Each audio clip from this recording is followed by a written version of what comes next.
Anti-Racism Research Project by MaKennah Sawyer for English 101. Racism is an enormous problem and recent topic that has been occurring in 2020 today. Learning about anti-racism is essential to any given person because if each person is not part of the solution, they are part of the problem.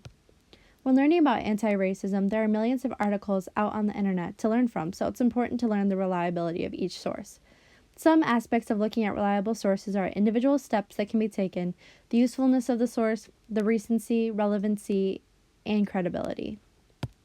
U.S. Businesses Must Take Meaningful Action by Laura Morgan Roberts and Ella F. Washington is the best source to learn about anti-racism for their exceptional job of all of those aspects. The first characteristic of a reliable source is the individual steps that a person can take.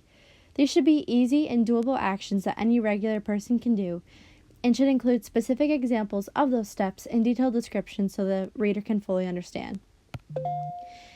In Action Steps to Fight Against Systematic Racism, they provide adequate steps that can be taken and give descriptions, but the descriptions are rather short. Also, it can be seen in Step 4 that they only provide businesses in Central Ohio, which is helpful, but not every person can take these actions if they do not live in Central Ohio. This is unlike Roberts and Washington's source because they give specific examples of how to stop racism in some of the simplest forms, such as having a conversation. Instead of asking a person in a scripted manner, like, "How are you today?" people should ask more insightful prompts and questions to really get to understand each other. The next important aspect is the usefulness of sources. It is important that quality should be much greater than quantity of the content. If this is not the case, it can lead to fallacies such as oversimplification, which can then weaken the author's standpoint.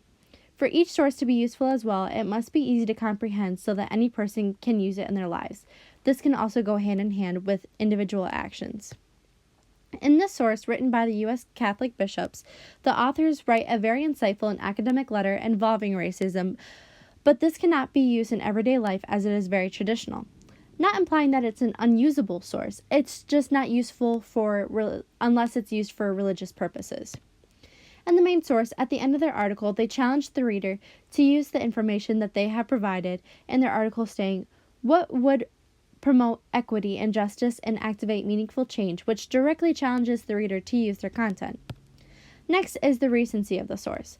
The source should be written within an appropriate time frame and should apply to current events, but it's also important to realize that some sources can be timeless and can be used at any circumstances.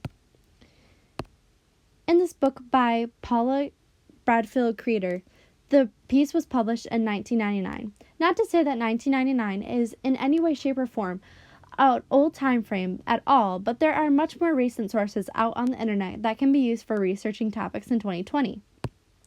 This is unlike U.S. Businesses Must Take Meaningful Action Against Racism.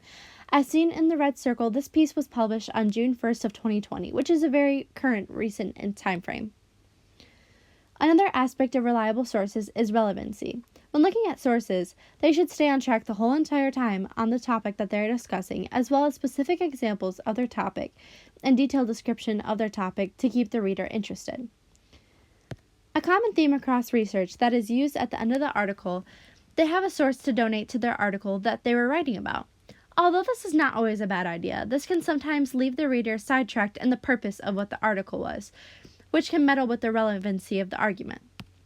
This is unlike the main source because they start with a summary of the problem of racism, move to a very helpful video, and then lastly shift to meaningful action that a person can take against racism.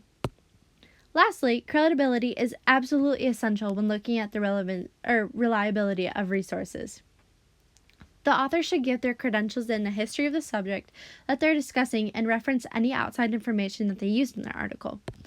In this source, it is shown that there is no apparent author, but as they're seen, they reference the picture that is used, which is great.